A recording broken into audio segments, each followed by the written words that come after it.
All right. Hope everybody had a great weekend. Obviously, we had to postpone our call with GW's birthday yesterday, but we are back in action today. We are going to do. Um, we're going to just do a Q&A today. I want to get feedback from all of you as to what the journey's been like up to this point, some of the difficulties, struggles you may be having, any areas of attention that you need. We can assist you, and while we work with each of you individually, the rest of the group can listen and learn and hopefully pick up a few things along the way. So before I go down the list and start calling out names, I would like to see if anybody has something right off the bat that they'd like to discuss. So please, any questions, concerns, anything you need help with, ask away.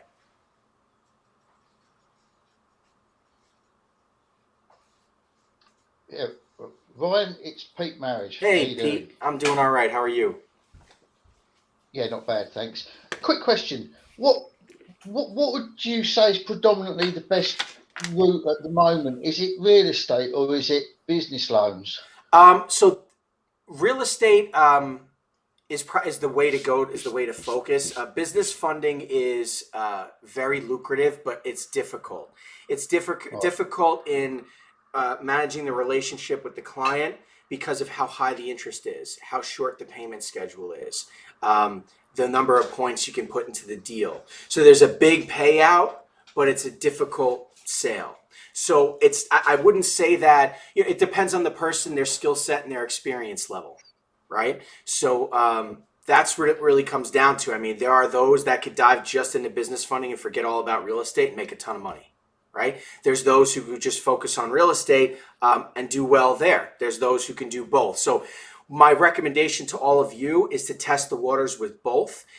Real estate should be your main go-to, but you should be along the way trying to gather business funding deals and learning a little bit about each of our products along the way.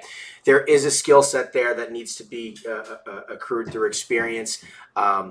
We have a lot of experience in our leadership team in that regard, so we can assist you. Of course, hop on the phone with your clients, let you hear what it sounds like, what it looks like. And it's different every time because it's a different type of business, it's a different product, it's a different personality, and you very much have to tailor your pitch, your narrative to who you're talking to what their needs are, so on and so forth. But yeah, there's a lot of money in business funding, so don't steer away from it. But for everybody, who's not comfortable with that yet, real estate. Real estate is the way to go. It's a smoother, warmer sale.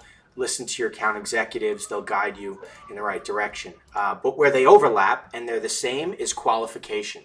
It comes down to properly qualifying your clients, and as long as you qualify properly, and you make the call about those questions and not about the narrative of the client, and you make sure that you're the one leading, you'll have the desired result. And so I hope that answers your question. Yeah, Yeah, and I'll jump in on that, Pete. You also got to kind of look at markets and look at trends. So outside of say straight business, the MCAs, there's a big factor or there's a big segment of the market that has to buy equipment. And so it's an asset-based program. So again, the terms are probably a little bit more favorable. An equipment deal might be, a 5-year payout opposed to a short MCA. So again, when you're qualifying your customer or you're going after a specific industry or niche, like look at what they're going to need. If it's someone who's got to buy, products or needs to secure equipment to help advance and grow their business, that can be computer software, new printers, new POS machines, whatever that is.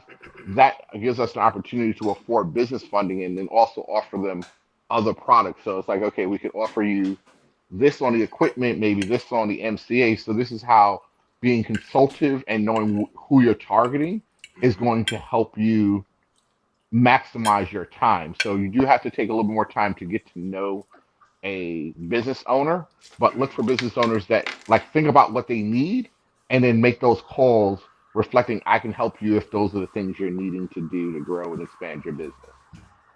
Well that's said. great. Thanks, guys. You got it. You got it. Well said, Christopher. And unfortunately, sometimes the client doesn't know what they need, or they're not telling you all of their needs. And so it's our job to pull that information from the client. We want to understand holistically what's going on with their business, right? For instance, you could be talking to a real estate investor, but little do you know that that real estate investor also is a construction group and has his own team. And so not only is he investing in these projects, but he's also building.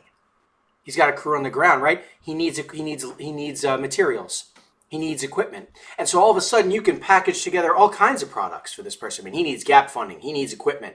He needs purchase money. He needs rehab money. Forget about it. Maybe he's got a portfolio and he does this all year round. You never know, right? But we have to ask, we have to understand. And if you are offering just fix and flip money, right? Just the purchase and the rehab, or you're offering just say a cash advance, right? Because he needs a little bit of gap funding, but you're not understanding holistically what's going on. The competing salesman will beat you out on the deal because they understand fully what the client's needs are and can provide a lot more value, right? And little did you know that you could have provided the same exact value, maybe more, but because we didn't gather the correct information and get the whole story. Anyway, I think you guys see where I'm going with this. So great point, Christopher. And yeah, any other questions around this topic? Don't be shy. And Ryan, I'm going to jump in here really please. quick. And from all the files I've seen over my years, especially when it comes to real estate, not one investor they will never say no if you ask them, hey, do you need more money for your fix and flips? Is their credit low? What could you do to help their credit? It's one way to monetize, at least on that potential lead. But let's say if they are qualified, maybe if they only have 20,000, 40,000, 50,000, well, hey, what would an extra 20 to 50,000 or 100,000 help you in your bottom line to get more properties? Mm-hmm. So really, I think it's important to go back and really doing a strong intake. Find out who the client is. What do they really want? What are they? Get all the numbers and figures from them just by just that basic application that we have. If you do one for every client, at least you have a strong profile for that person. Mm-hmm. If you're just, going back and forth with them via email, asking a couple questions, you never have their full story. It's always, and I tell a lot of my people, like, hey, fill out that application, because without the application, we don't really have a strong profile on that person, and we don't really understand what we could do to help that client. And that's one thing, like me, Chris, and David do very well, is once we actually see an application, okay, hey, maybe the guy is doing a project for new construction. Maybe they do need some extra money. Maybe they do need equipment. And that's a relationship you could build over time. But it's very important to do a very strong intake. That intake is really going to set the tone for what that client is, how they're going to interact with you, and the different types of products you could approach them with. You guys might bring me a product or a client for a fix and flip, but maybe we could get them some extra working capital. Maybe we could get them something else here. Maybe they're looking for different things. But without even just doing that application or having a strong intake, it's tough to tell. So I would say, like, for all you guys, make sure you really qualify that client. Get as much information that you can from them, and not just via email. Get that application in, even if it's just a fact-finding experiment for you guys. Well said. Thank you, Sebastian. Absolutely. And maybe they just don't qualify. And without asking the right questions, we don't know. So we could be spinning our wheels, chasing down a person who doesn't at all qualify, right? Maybe they're not willing to go through the doc trade. What is the point, right? So very, very important, right? And for those of you that are new, you may encounter scenarios, right? Clients love to come at you with scenarios. If I have this much money and I want this property, how much am I going to get, right? I've been in business this long and I'm doing this much cash flow a month. How much can you give me? What's the rate look like? And you get stuck and you're like, I'm not sure. What do I? That is not the way it works. We ask the questions. We have the cash. He who has the cash is king, right? That's what you got to remember. They need to go through our obstacle course, not the other way around. And it's just about positioning. So anyway, good points all around, everybody. All right. Let's dive into the next question. Hey, Brian? Yes, please, Patrick. Go ahead. Yeah, if I may, I want to just chime in a little bit and expound upon a little bit more as to Pete's question as to which direction do you think I should go. Mm-hmm. And it's going to rely on a number of different things that, as Ryan has already pointed out, obviously, getting all the right information, as Chris and Sebastian have highlighted, is key. But what's most important is how to determine which direction to go is, first, what is your comfort level, okay? And secondly is understand two things: is businesses always need more money, more funding for expansion and sustainability. But be smart about the businesses that you go after, especially in the environment that we're coming out of, hopefully, that being the COVID situation. So make sure you're talking to businesses that have been able to thrive and survive throughout the last year and not just hanging on a thread. i.e. restaurants, for instance, may not be a good market right now to go after, because in many parts of the country, restaurants haven't been earning any money. So make sure you're following, chasing the right businesses. On the real estate side of things, I will tell you this, and this is true throughout American economic history. Go as far back as you want to. No matter what the state of the economy has been, up, down, repressed, depressed, or in this case, sick, real estate never stops moving. Yeah. Ever. It's always on the move. And the second part to that is that the active, savvy real estate investors that are playing the game understand that they need leverage to stay in the game. So those two things right there, quite frankly, is what really catapulted Ion through 2020. But those two things right there will tell you that you'll never go wrong if you focus first in the real estate. But start where you're comfortable. Okay. And just, focus in on, just follow the trends, and hopefully that adds a little bit more insight. Absolutely. And I'd throw pharmacies in there as well. Pharmacies are definitely on fire right now, right? Everybody's going to the pharmacy, right? They're looking to expand, in fact. So if any of you are interested in business funding, pharmacies is the direction to go. But real estate always. So thank you, Patrick. Okay. Yeah, and I'll just add to it. So pharmacies, let's leave restaurants, but I mean, think about transportation companies. Kind of look at seasons changing. I mean, so right now, we know that we're having a super winter, so there may be landscaping companies that now all of a sudden need to buy plows or salt spreaders or additional equipment that could take that quick pop, and we offer them some funds. If they're already established, we can get them some quick turn money, even if the rate's not that great. They realize with all of this ice and snow and rain, they're going to put those trucks to work. They can put more trucks on the road and actually make enough money to overpay whatever that cost of funds are. We have to really look at the numbers when you're presenting, not as so much the cost, but what's their return on investment? What's their profit margin? Even if I'm spending 45 cents on a dollar, but if I'm making $1.50 per customer, then I don't mind spending 45 cents if I'm a net $1. As long as I'm making a positive ROI, that's the way you bring it on. Because if you don't have the equipment, you're not going to make the additional money. Getting this equipment or getting access to funding for that equipment will allow you to capitalize on this winter season, because it looks like we're going to have a real winter this year. Think landscaping companies. So look at what's going on in the industries and say, okay, well, these are good industries to go after. If you're in a place that's got like tech or stuff like that, I mean, you're hearing all this stuff about, electric vehicles and stuff like that. There are companies that may go out, so you have to kind of search and get yourself familiar with it. So it's not going to land on your lap, but you have to be, I would say, be a sniper when you're kind of doing this thing. Like lock in on what you want to do, understand your buyer's profile, and then when you're speaking to them, you're always speaking about how they're growing their business. And then you're not spending so much time on the factor rate. They don't care about the factor rate if they're going to make a return. The person who worries about a factor rate is the one that's barely surviving. And if you're giving people who barely surviving loans that aren't really good for them, just for the money, it's not going to do you service in the long run. This is a long-term relationship. The more you provide value to your people, the more they're going to come back to you, the more they're going to increase. They're going to invite you into their inner circle, the more opportunities you're going to grow as a broker. Well said, Christopher. Absolutely. That profit margin is everything. And you need to remind the client when you first talk to them and they tell you what this money means to them, and what they're going to make with that money, which is a question you should always ask, right? Okay, if I gave you $100,000, what does that mean for your business and the bottom line at the end of the year, right? And then you hold that over their head when it's time to pitch numbers, time to close the sale. Right? Well, hey, you said if I gave you this money, you could turn it into this much. What do you care about what the interest is when you have this much to gain? Right? So very, very useful tactic there for sure. Absolutely. Hey, Ryan, I got something to add on top of that. Please. I had heard when I first started getting into funding, it was about a restaurant. And the way that they put it, I know that restaurants are a little bit, under restrictions right now, but the story will still hold, and you can kind of use the same mentality towards other businesses and stuff. But when you're looking at chairs for a restaurant, every chair at a restaurant is typically worth, or it used to be worth, about $25,000 a year.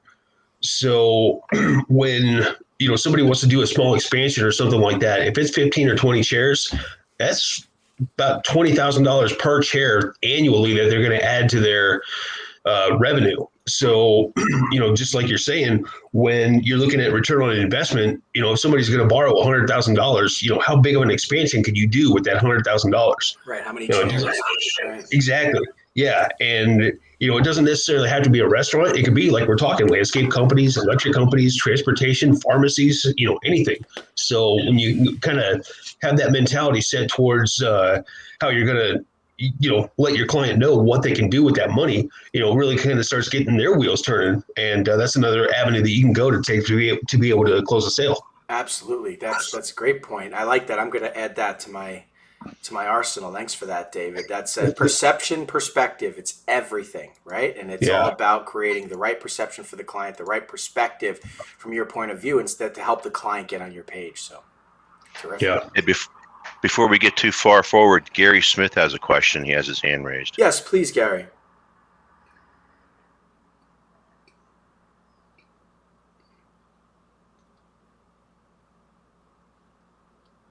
Gary, I think You got your mic on, Gary. You got to unmute. Yeah.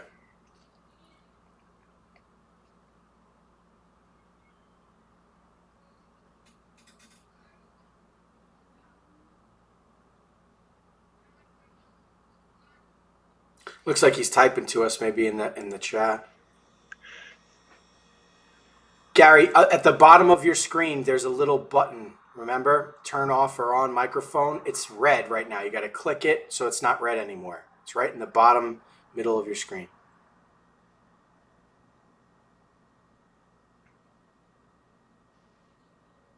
Really, I can't unmute him either. Yeah, no, I can't either.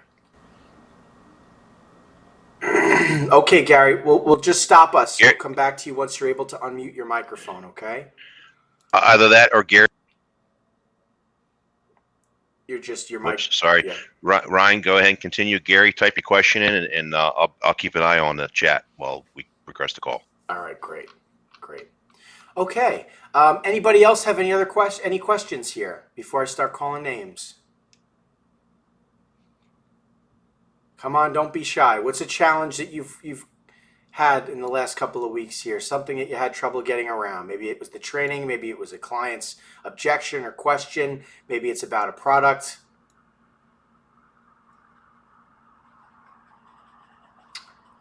Okay. I'm going to start calling out names. Willie Lum, brand new, just joined us, right, Willie? Welcome aboard. Hey, what's up, guys? Can you guys hear me? Hey, yes, we can. Yeah, hey, what's up? It's Wiley. Oh, Wiley. It is. Excuse me. Nah, no worries, man. No worries. So I've been in for just a couple days. First couple days, I'm not really sure how these calls go. Just kind of what I've been doing the last few days, or what. Uh-huh. So these calls typically there'll be presentations, slideshows. It'll be topical. We'll do Q&A. This week we're just diving into Q&A and we riff off of that and help everybody learn a little bit. So feel free. Anything you got, anything you need help with, usually whatever your question is, we elaborate on it, and it's plenty of good stuff for the group to digest. Okay. So yeah, the first couple of days I was going through the trainings, still going through it obviously, but I had my own stuff set up previously, so I was going through and converting everything over and updating everything, and kind of assessing what I already have. I was on a call yesterday with David, and he helped me get my bearings, and also with I had a call the other day with oh geez, I can't remember right now this split second his name, but anyway, so I kind of got an idea where to start, who to start talking to and whatnot, and start reaching out, but it's only been like not even a week yet, but I'm feeling good. I'm glad I'm a part of this group. Terrific. I was kind of lost before, but I feel like I got a real chance now, so thank you. You got it. Absolutely. Thanks for that feedback, Wiley. And yeah, being a a lonely broker, right, in an ocean of deals and people, it can be difficult for sure. And so having a network of people to be involved with and lean on and have the ability to ask questions and seek navigation advice from those that have been there before, right, who now know how to properly navigate the waters, this is everything. And it expedites the process. I mean, the cost of time, right, is just it's very expensive. And after a while, you run out of time and you run out of money, and you're just forced to get back to that 9 to 5 or whatever because you have the mortgage to pay for, the bills to pay for, And so, but you're in the right place here. We can certainly expedite that journey. It just comes down to consistency, volume, a willingness to learn, work ethic, and through the data that you accumulate, it will point you in the right directions. And before you know it, you'll be telling other people how this stuff works. So just stick with it, Wiley, and we all very much look forward to your success here at ION. Welcome. Right on. Thank you. Thank you. You got it. Thank you. Patrick, were we able to gather Gary's question? No, nothing yet. Maybe I'll shoot him an email. Okay. And see if he has something that was pressing. So, to speak back to Wiley, first of all, welcome aboard. You're among winners here, my friend. The biggest challenge. It sounds like you might be coming to us with some semblance of experience or some level of experience, which is fine. But I'll tell you this: the hardest part for you is going to be to put that experience to the side, i.e., getting out of your own way, put your ego away, and just trust the process. Some of the things you may make you scratch your head and come back with a WTF moment. But in those situations, definitely make sure you're communicating with your coaches. And this goes true for everybody else on this call that's relatively new with us. Just trust the process. I mean, we've developed the foundational tools here. They work. You've got one-on-one support from somebody that's doing the things that they're teaching you to do, so they work. And just have that. And that'll be the biggest challenge. But other than that, the rest is, you're in for a great journey, man. Welcome aboard. Indeed, well said. All right. Anybody else? Any questions before we call out another name? Any questions about setup challenges you guys are having with the training? I'm curious to hear from Wendy. Yes. Helmerich. Wendy, how are you, Wendy?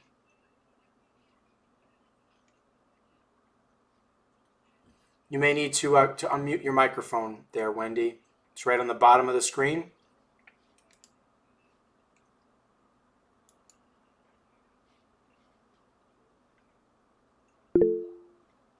No mic. Oh, okay. Okay. Do you have any questions, Wendy, that we could help you with? We can wait a moment while you type your question. If you want to, I'll tell you what we'll do is if you want to type your question in the chat, we'll move on to the next person and then we'll come back to your question. So if you need a moment to think about it, no worries. All right. R.S. Petty.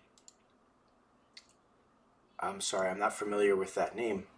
That's okay. It's Scott Petty. How are you guys? Hey, Scott. Doing well. How are you? Doing fantastic. We call it. I just, been with you guys for about 3 weeks now. Process is pretty clear. Mm-hmm. We call it. Been talking with Gerard a couple of times, and Patrick. Patrick is the one that I've had some great conversation with, along with Sebastian. Great. The process of getting everything together has taken me has been the biggest challenge, other than the fact of the matter is that I work in the insurance business. Uh-huh. This marries up really well with the insurance world. Absolutely. And both vice versa, and I can just tell you that the success will come. I've just now been able to get my emails out right now, so I'm waiting on the return to come back. So it's been great, and we call it. I look forward to the success that's coming down the road. Terrific. Looking forward to hearing from you how that's gone. Consistency and volume, making sure that you're doing that daily. If you can't do it daily, try and get it done at least 4 or 5 days in the week, just to keep that funnel going, because that's where you really start to generate a lot of business. And follow up as well. And that you're in the insurance game, right? So a lot of these things are familiar to you. Yeah, follow up's where the money's made. Indeed. So it sounds like you're going to have a lot of success, Scott. So looking forward to that. And for those of you listening, it does not take up to 3 weeks to get fully set up, but when you're contending with your regular job or the family, the kids, sometimes you have to take your time to get to a place where you can actually get the ball rolling. Others who may not have those responsibilities right now, you can get started in your first week. So it all depends on your personal situation in life right now, right? And what you can and can't do, how much time you can dedicate. And so for anybody who's struggling in the beginning, who may not have the time to dedicate many hours each day, just start with a commitment of 1 hour a day, right? 1 hour a day. You are going to do this. You're going to get set up, right? You're going to get some email addresses, right? So you can do your email blast, whatever it is, and then scale from there. Get to 2 hours, 3 hours, whatever you can get to. And as you do that, that consistency, that sales funnel you create yourself will start to generate money, and you can justify more and more time until you can wave goodbye to your job. And that's the point, right? Everybody wants that freedom. Everybody wants to be able to work from home. And that's what we're doing here in the leadership team. So that can be you as well. So anyway, David, did you have something you wanted to add? Oh yeah, I was going to say it took me 3 days to set up all the right stuff to get my email blast to work right.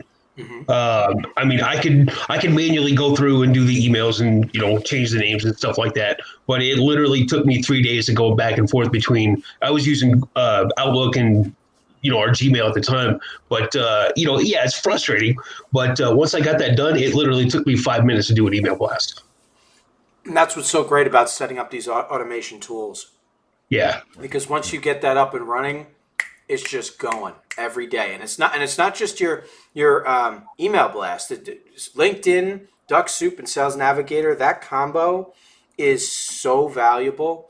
It just puts yeah. it on autopilot, and you just have people saying, "Hey, yeah, I'll connect. I'm interested. Yeah, I need money. Yeah, I have a deal." And then you just respond, and it's just that simple. And so between people emailing you, between the people responding to LinkedIn, and the people that you're reaching out to and connecting with on Facebook, it has this reverse effect where you just start getting barraged with inquiries about funding, because the people that you reached out to that didn't want your help maybe a month or two ago now suddenly want to work with you. The people who weren't ready or never responded suddenly respond on top of your daily outreach. And before you know it, it's insane. I remember when I was first testing this stuff, it was as long as 4 months after I had completely stopped marketing, people were still messaging me, calling me, emailing me, asking for money. And so that's what you can develop with consistency and having that full sales funnel to a point where you get to just shoo business away and you cherry pick the good ones. So great point. Great points. Wendy, I see you have a question here. Let me just give me a moment to read, unless Patrick, you want to jump in if you already looked at it. You went real quick, right before you do that.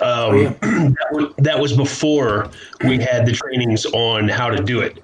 So now we have trainings on the mix, match, and streak and everything. So we have trainings now that actually help you set this up. So it was right about a year ago, because I've been with Ion about a year. But that was before we had all this training and everything like that. So just don't want to scare anybody off to say it's going to take you 3 days to set this thing up.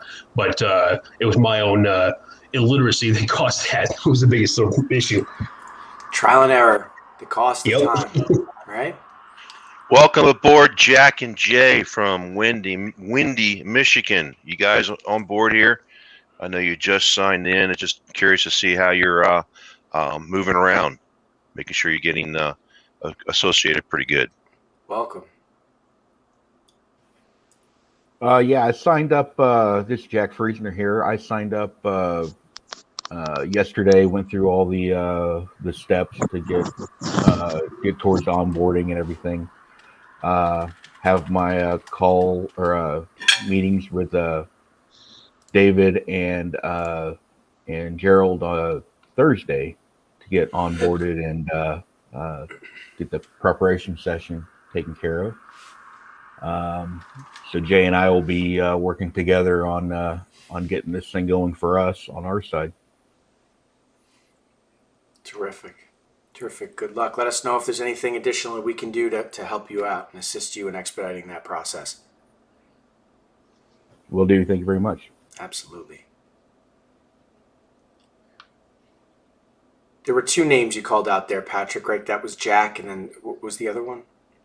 Yeah, Jack and Jay Kazada. They're actually they're actually a team. Oh, cool. I think Jay just unmuted. Jay, go ahead. Yeah, this is Jay. Hey, Jay. It feels like Michigan here, but we're actually in Missouri. But we are under a lot of Oh, that's snow right. and, yeah, and sub-zero temperatures this week. So, yeah. Oh boy. All right. But looking forward to me and Jack working as a team. I've known Jack for a few years now, and we're gonna do really good things with this. Wonderful. Welcome aboard, guys. Looking forward to your journey here. Again, anything we can do to assist you guys, just let us know to help expedite and to make more clear the process. Will do. Thanks. You got it. Absolutely. Okay. James Suber. How are you, James? Can you hear me? Yes, we can. Okay, great. Hey, I'm doing pretty good. Just working on my 50 email blasts a day through Facebook. Great. Doing a lot of data mining when it comes to that part right now. So I did take a quick vacation to Mexico to get away from this Texas weather. I just got back a day ago. So, but anyway, one of the things that really helped me was that mix max. So I set that up last week, and I sent out another blast. In one day, it was like 350 emails and got some good responses. So should get some hits from that. I guess one of the things I'm running into is the open percentage is kind of low. I saw it was right around 49%. Is there any tips to get that open percentage a little bit higher as far as my emails? Is there a better title? Yeah, so there's a little bit of testing you have to do with titles or subject lines rather, and you have to stay away from certain words too that'll flag spam, right? So if you were to put in the subject line, funding, cash, money, things like that, those are going to flag as spam, right? Even the word free. Like things like that. So you have to kind of tailor and figure out what works for you, what doesn't. You'll notice, in a trend of blasts, you do, right? You'll see the needle go up or down, right? But it's different for everybody, and we don't like to give everyone that same subject line because we want to test a lot of the ones that are different. And, there's a lot of people, everybody's trying to generate business. We kind of leave it to you to come up with them. So you just got to test different ones and see what works for you and what doesn't. What I like to do, the way I did this, right, when I was first testing our methods was I like to generate my email addresses and phone numbers through organic conversations. So to give you a scenario, right, I would join the Facebook groups, I would friend request people. As soon as someone accepted my friend request, I'd send them a message to get them talking, right? I'd use my templates, right? I would go to LinkedIn, right? I had it fully automated with DuckSoup and Sales Navigator, right?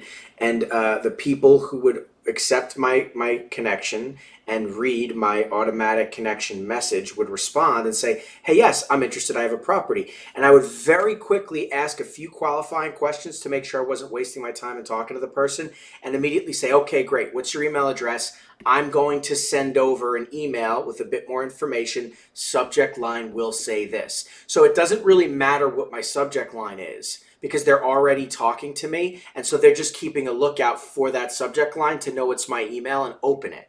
Once they open that email, likely they have a question. Oh, okay, I see you offer this or that or whatever. Do you have, can you, I have a scenario here. What do you think? I immediately send the next template. Right? And we created that template for a reason, which is, I understand you have a lot of questions. Let's set up a call between you, myself, and my team leader, and we can discuss, right? And right away, we get the phone number, we get them on the phone. And so by doing those two things, it's already a warm conversation. They're already keeping an eye out for your email. So you don't have that as a challenge. Now, obviously, there's going to be those that you're cold email blasting, right? Because you're gathering their email addresses in the Facebook groups, in the feed, right, in the comment section. So that's going to happen. But if you can couple these things, right, it's the multi-platform approach. That is where you start to get a ton of leads coming your way. But if you just stick to just simply gathering email addresses and scavenging and doing your email blast, that's all you ever do, you're going to have limited results. It's the combination of all of these things that put you in a place where you just have a really full and active funnel. Does that make So sense? when do you suggest that? Because I haven't started doing anything with LinkedIn. Right away. I suggest it right away. Get into, you want to work out it all. It's all there in the training. You want to work out the multi-platform approach, and that's what your client list and tracker is for, to help you understand what your daily outreach should look like at a maximum for each of these platforms. Don't feel like you have to take it all on at once, right? You can skew the numbers down to fit whatever time frame you have per day to get it done, but test each of the avenues and scale over time and get to a place to where you can do all of these things, because I guarantee you will have tons of leads. You'll have tons of leads. You won't be sitting there waiting. You'll have plenty of people to talk to. There's no reason. I mean, we've had people come into our program and get 40, 50 applications in the month. There's just no reason you'd be sitting there without any applications. So for anybody who's not connecting, you're just not doing enough, right? Or you're not doing you're not consistent, right? Or whatever it is. So Patrick, I know you got to get going. I saw you uncue your mic. Did you have something you wanted to say? Yeah, just real quick, James, don't beat yourself up. A 40% open rate for a cold outreach email campaign is phenomenal. Remember, these folks never heard from you before. They don't know who you are. So 48% of the people that see you as a stranger are currently opening your emails. So what do you do to fine tune that? What do you do to tweak it? Make sure that and it's all about, as Ryan said, the subject line. Make sure it's personal. Okay, use their name in the subject line. Make your approach conversational, and make sure that your subject line ties to the body of the email. For instance, hey James, are you leaving money on the table? Okay, so that prompts their attention. It piques their curiosity. It's conversational. Hey James, right? And then also too, take a look at your own email box and take a look at make sure you're focusing on the emails that you are opening, from people you don't, from whatever, and see why you open it. Look at the subject lines, okay, and model, copy what you're seeing out there that's working for you personally as far as that open. But a 48% open rate on a cold outreach email campaign is very respectable. Okay. Absolutely. Yeah.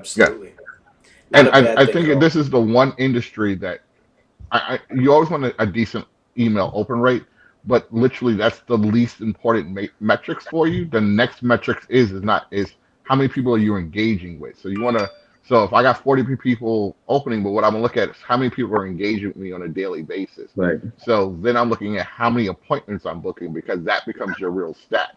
If you all of a sudden see your open rates start dropping low, that might be time to test a new email line, maybe change up the body, customize your marketing message slightly, and then kind of look at the results.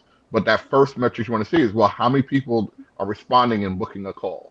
And that should be your second metrics, where it's like, let me focus on that, because that leads into the work. Because the people who respond are the ones that we're going to book appointments with. So how many appointments are you booking on a weekly basis? And then you can look at, then it's easier for you to scale, because you say, well, I'm booking X amount of conversations per day, per week. How many applications are I getting? So where can I fine tune that? How can I get solidify more appointments and things of that nature? So that's the activity that's going to really generate you a better metrics than the open rate. Okay. Absolutely. Some good food for you to chew on there, James. Does that answer your question? Yeah, it did. Yep, absolutely. Terrific. Anything else we can do to assist you? Just let us know, all right? But definitely dive into those other areas. There's a lot more opportunity for leads. You already have a great open rate, but it can be better. It can be better, right? And that's the point in this game, everybody. You have got to have consistency of volume of leads coming in. Even if you have 10 great deals on the table and they're all being worked on, if you have time, go get more. Do not count your chickens before they hatch. You got to keep going, and that consistency, that is what's going to give you consistency of deals funding, of cash flow coming in steadily. The moment you start counting your pennies before they came in, I promise you there will be an issue. It won't work. You'll regret it, and you'll be, oh man, that deal fell apart because of X, Y, or Z. I was counting on that money. Now you can't, as a salesperson, you cannot do that. You've got to keep it going. Always keep it going. And the great thing about the day and age we're living in is there's so many automation tools out there, and they're very inexpensive, extremely inexpensive. I remember my old firm was spending $25,000 a month on leads to supply to the floor for everyone to call. I mean, it was obscene. Here we don't have any of that issue. I think the automation tools, the combination, it's like a little over $100 a month. The comparison is just unbelievable. How cheap it is, So anyone who has a businesses have costs, but here they're extremely, extremely low. It's an expedited journey. It's proven it works. We're making money doing it. So follow what we're telling you, and you will succeed. All right, James. Okay. Gary, looks like you were still having trouble getting it together, huh? With the mic, with the button. Yeah, I hear you. At the very bottom of your screen, Gary, there's 3 buttons. There's the microphone. There's it looks like a phone right in the middle, and that's to hang up. And then there's the camera, right? So the camera, it looks like you've been turning off and on, right? But the one on the left is the microphone. Now, maybe you already know. Oh, there it is. I can hear you. You unmuted. Go ahead. You had a question, Gary? No, I just accidentally hit the thumbs up. I'm sorry. No, it's all good. You got it. Well, it's good to know that you were able to unmute. So, if you have any questions, let us know. All right. All right. Thank you. You got it. All right. Terrific. Okay. Anybody else have any questions? I think we either heard from everybody last week or this week. Let me take a look. We have a call, someone who called in from a 443 area code. Who's that?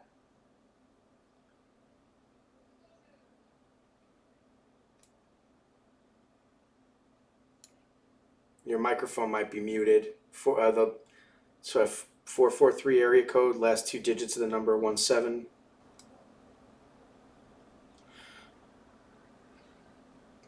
Okay. All right. Hey, Dave DeVito, any advice you could give our people as they're talking to real estate investors every day? Anything that a real estate investor would want to hear? Dave is one of our resident real estate investors, so it's good to hear from the horse's mouth. Yeah, right. I'd be happy to. I mean, thank you. A couple of the things that I think are valuable about Ion just in general is that we've got a legitimate brand. I mean, you guys might have already encountered this, but real estate investors typically are very suspicious of lenders right off the bat, especially in these social media groups. As I say, we're guilty until proven innocent. But the fact that we got a credible website, it sounds silly, but even the fact that we don't have a Gmail address, we all have Ion Capital email addresses. That goes a long way. And I've been doing this for about 10 months or so with the team, and I have never once been doubted in that regard. So keep that in mind.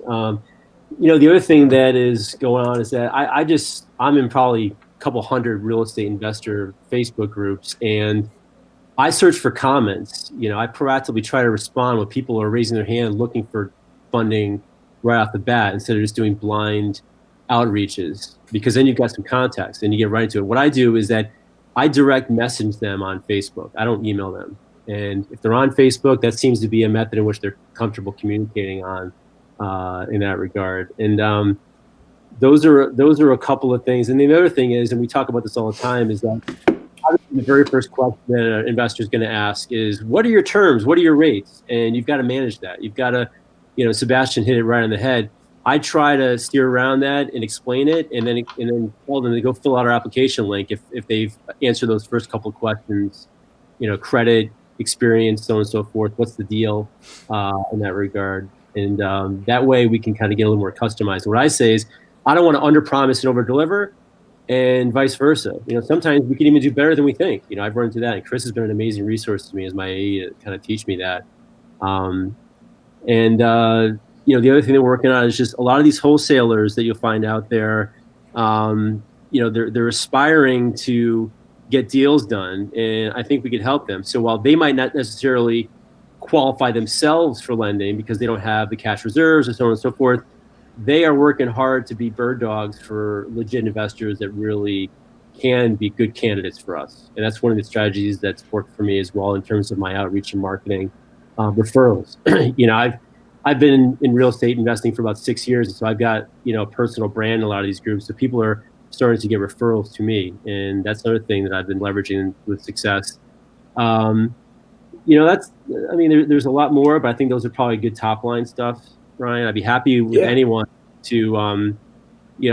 I've spent time with a few of you. If anyone wants to ever reach out to me and just kind of talk one-on-one, I'd be happy to spend time with any of you in that regard. Again, I'm still learning. As Chris will tell you, it took me about 5 or 6 months to get my first deal. I've been in sales for 25 years in advertising sales. That's what I do full time. So don't get discouraged. We're starting to get a nice pipeline going. Doesn't mean you're not doing it right and whatnot, but you got to just kind of get a rhythm going. So don't think this isn't a worthwhile venture if it's taking a little while. Absolutely. Thank you, Dave. Thank you very much for that. And everybody's journey is different. I'll say that. Everybody's journey is different. We have people come in and day one, bang, they land a whale and they got a great deal on the table. Others come in, it takes them several months to get spun up. And a lot of it has to do with how much time you have to give. That's a big part of it. But it's the ones that just stick with it that get to the place they're looking for. And we know that to be true in life, right? And I think this is a good way to wrap up the end of the call is we know that to be true in life. Anything worthwhile takes time, blood, sweat, and tears, right? That's how we succeed in life. And there is no get rich quick scheme, right? It doesn't work like that. You need to put your time in. You need to go, you need to crawl before you can walk, right? We say these things to our kids, right? And we know them to be true. And that's the reality, right? But if you stick with it, if there's consistency, if you persevere through the challenges and struggles, you get to a place, you wake up one morning and you have it. You're doing it. You have what you were looking for. And now you're creating that real freedom for yourself, that financial freedom, that ability to be around the family more, that ability to work from home, that secondary income, whatever it is that you need ION to be for you, the education from ION to be for you, right? And whatever that the next step in your journey is, right? But you got to stick with it. Right? Just like a kid graduates high school, they go to college for 4 years, and even still they may not know what they want to do, right? But we know this is the journey. This is what it's like. Now, all of us have accrued a lot more experience than just an average kid in college, right? But at the end of the day, the journey is similar in that we've got to stick with it. We've got to educate ourselves. We've got to go out and get life experience. And then we've got to look at the data, the information that we've gathered through that experience. And by analyzing that data, it will help us make informed decisions about what we need to do to improve. And if we follow that journey, we will succeed. And that's true in every facet of life. And that's all we're talking about here. And instead of trying to figure that out for yourselves, right, follow those that are actively doing that and making money doing it every single day. And it can expedite your journey and speed it up that much quicker, right, and get you that end result you're looking for. So anyway, thank you everybody for your time today. This call is being recorded. I'll post it in the Facebook group so we can go back and analyze it. If anybody had any questions that we didn't get a chance to answer, or missed a segment, or wanted to just go back and write it down because I thought it was a good conversation that they wanted to take notes on. So anyway, everybody have a great week. Go catch some fish, and let's turn it into some money. Thanks, everybody. Thank you. Have a good one, everybody. Thanks, guys. See you soon. Take care.